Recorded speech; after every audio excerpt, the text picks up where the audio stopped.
हरे Krishna. Astro sky channel पर आप सबका स्वागत है।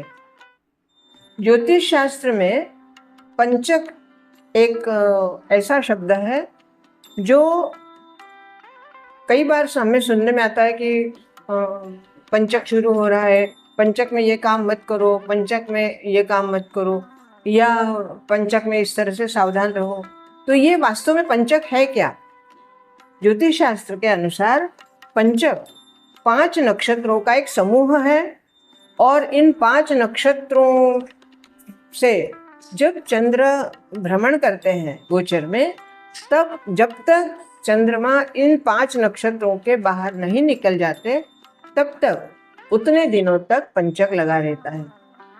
तो ये 5 नक्षत्र जैसे कुंभ राशि से मीन राशि में, कुंभ राशि और मीन राशि में जब चंद्रमा भ्रमण करते हैं उस दौरान ये 5 नक्षत्र आते हैं और इन 5 नक्षत्रों में भ्रमण करते समय जो परिस्थिति निर्माण होती है उस परिस्थिति को या उस चंद्रमा की जो किरणें या उस समय पृथ्वी पर जो एक वातावरण निर्माण हो जाता है वो वातावरण कहीं ना कहीं अशुभता लिए होता है, ऐसी मान्यता है। क्योंकि जब हम खगोलीय दृष्टि से देखते हैं तो लगता है कि भाई चंद्रमा जब कुंभ और मीन राशि में भ्रमण करते हैं तो दक्षिण से आगे बढ़ जाते हैं। अब ये 5 नक्षत्र कौन से हैं? धनिष्ठा, शतभिषा जिसो शततारका कहते हैं, पूर्वा भाद्रपदा, उत्तरा भाद्रपदा और रेवती। धनिष्ठा नक्षत्र के उत्तरार्ध से रेवती नक्षत्र के चतुर्थ चरण तक की अवधि को अशुभ माना जाता है। अब जैसे अभी मैंने कहा कि भाई अशुभ का मतलब क्या है कि हमेशा खराब ही होगा ऐसा नहीं है। अब इन 5 दिवसीय, अब क्योंकि 5 नक्षत्र हैं तो एक एक दिवस एक एक नक्षत्र में चंद्रमा गोचर करते हैं, तो 5 दिवसीय की जो ये अवधि है, नए कार्य का फल, अब जैसे मान लो कोई काम हमने शुरू किया तो ये पंचक का अर्थ होता है 5 गुना। जैसे हमने कोई कार्य किया तो वो 5 गुना हो जाता है मतलब वो ऑटोमेटिकली ऐसी परिस्थिति निर्माण होती है कि 5 बार वही काम होता है या उस तरह से 5 काम होते हैं। तो किए गए कार्य का अब यहाँ पे फल भी, जैसे हमने कोई कार्य किया है तो उसका फल भी 5 गुना हो जाता है। अब निश्चित है कि मान लो हमारे हाथ से कोई गलत काम हो गया और वो अगर 5 गुना हो गया तो इस तरह से तो 5 बार गलत काम हो गया। तो ये इसके लिए कहीं ना कहीं ऐसी बात भी सामने आती है कि अगर अच्छा काम किया है तो वो भी 5 गुना हो जाएगा। लेकिन मनुष्य का स्वभाव है कि मनुष्य डर पहले जाता है, बाद में काम करता है। तो सबसे पहले ये कि ये एक भ्रमण है, ऐसी डरने की आवश्यकता नहीं है, परंतु अपने कर्म के प्रति सजग रहे। ये इन 5 नक्षत्रों का या चंद्रमा के इस 5 नक्षत्रों से भ्रमण करने का ये संदेश है। अब जैसे नुकसान है, कोई एक नुकसान हो गया, अगर पहले काम करते समय कोई नुकसान हो गया तो वह 5 दिन तक वो नुकसान ही होते रहता है। पंचक के अंतर्गत आने वाले नक्षत्रों का जो विवरण है या उसका जो विस्तृत है, क्या धनिष्ठा, यह धनिष्ठा मंगल का नक्षत्र है और यह पंचक के अंतर्गत चल संज्ञक माना जाता है। अब धनिष्ठा मंगल का स्वभाव कैसा है ये आप सब जानते हैं। मंगल का स्वभाव उग्र के साथ साथ साहसी भी है और निर्भीक भी है और डर उनको नहीं लगता किसी बात, तो वो निर्भीक काम करते हैं। तो और चलायमान भी हैं क्योंकि उनकी दोनों राशि, मेष राशि और वृश्चिक राशि, दोनों के वो स्वामी हैं और वो चलायमान है। दूसरा आता है शततारका या शतभिषा। राहु का यह नक्षत्र भी चल संज्ञक का आता है। अब राहु के बारे में अगर हम देखें तो राहु का स्वभाव क्या है? राहु का स्वभाव है रहस्यात्मक। तो निश्चित ही हम कुछ कार्य करते हैं जैसे मंगल के धनिष्ठा में कुछ कार्य करते तो उसमें साहस आता है, क्योंकि साहसिक है वो। और शतभिषा में कुछ कार्य करते हैं तो वो रहस्यात्मक होता है। फिर आगे आता है उत्तरा भाद्रपदा, ये गुरु का नक्षत्र है। गुरु का नक्षत्र ज्ञान का नक्षत्र है, क्योंकि गुरु ज्ञान प्रदान करते हैं। और रेवती पूर्वा भाद्रपदा, ये भी मीन राशि में आता है। तो ऐसे में गुरु की राशि, गुरु का नक्षत्र और यह संज्ञक उग्र में आते हैं।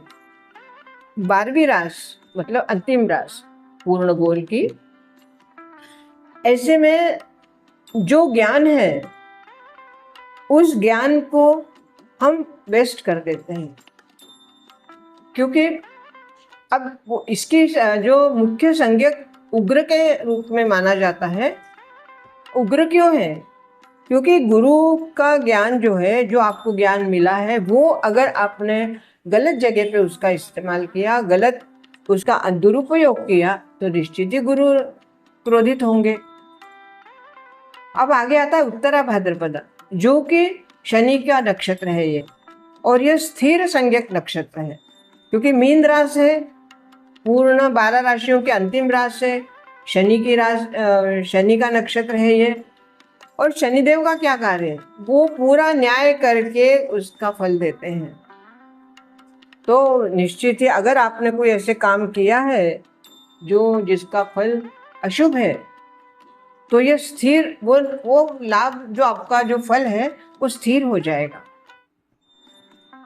स्थिर संज्ञक बोला जाता है इसको। आगे आते रेवती, यह बुध का नक्षत्र है। बुध का नक्षत्र जो एक बुद्धि के साथ साथ चतुरता भी है। यह मृदु नक्षत्र माना जाता है, मित्र नक्षत्र भी माना जाता है, और मूल संज्ञक नक्षत्र माना जाता है। पंचक का अंतिम नक्षत्र है ये। अब यहाँ पर अगर मान लो आपके कर्म में कोई ऐसा कर्म हुआ जो आपने कुछ चालाकी से किया है, तो उसका आपको फल भी उसी प्रकार उसका 5 गुना फल मिलेगा, क्योंकि आपने वो छल कपट से काम किया है। क्योंकि जो रेवती नक्षत्र है ये बुध का नक्षत्र, बुध बुद्धि के साथ साथ चतुरता भी है और चालाकी भी है, दोनों बातें हैं इनमें।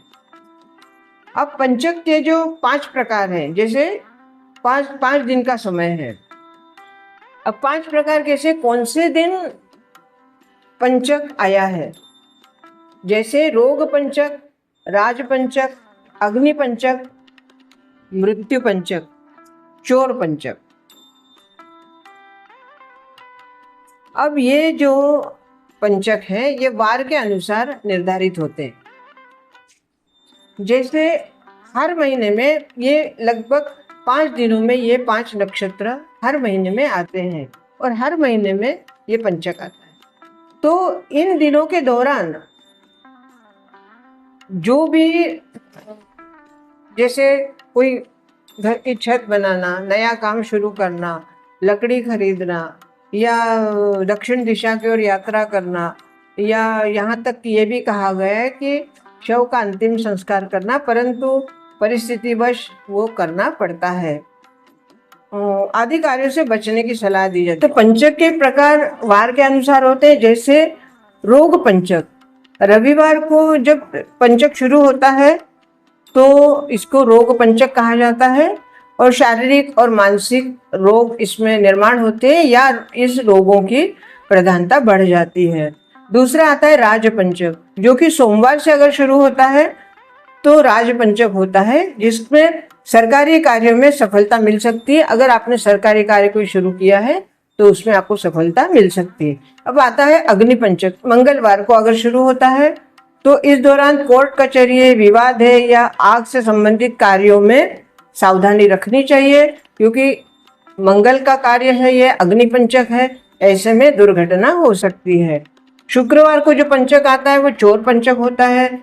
जैसे अपने वस्तुओं को संभाल के रखिए, उनकी सावधानी रखिए, उन चीज़ों की किसी भी तरह अगर आपने कोई असावधानी रखी तो चोरी का डर रहता है।